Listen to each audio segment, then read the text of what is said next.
Peoples party ने Sindh assembly में PTI का अपोजिशन लीडर हटाने की कोशिशें शुरू कर दी हैं। एमक्यूएम और जीडीए अपना अपना अपोजिशन लीडर लाने की ख्वाहिश जाहिर कर चुके हैं।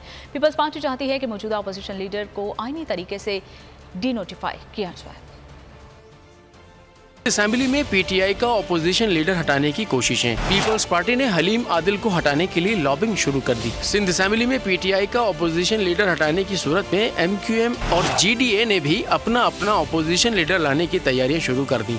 एमक्यूएम खातून रुकून राना अंसार को अपोजिशन लीडर बनाने की ख्वाहिशमंद है, जबकि जीडीए भी अपना अपोजिशन लीडर लाने की कोशिशें कर रही है। सिंध असेंबली में पीटीआई के 30 अरकान में से 4 मुनहरिफ हो चुके हैं और हलीम आदिल को 26 अरकान की हिमायत हासिल है। असेंबली में एमक्यूएम के पास 21 जबकि जीडीए के पास 14 अरकान हैं। जीडीए ने एमक्यूएम को पैगाम दिया है कि सेनेट में जीडीए के वोट से एमक्यूएम टेक्नोक्रेट नशिस्त जीत पाई थी, लिहाजा अब इस एहसान का बदला उतारा जाए और जीडीए का अपोजिशन लीडर लाने में ताउन किया जाए।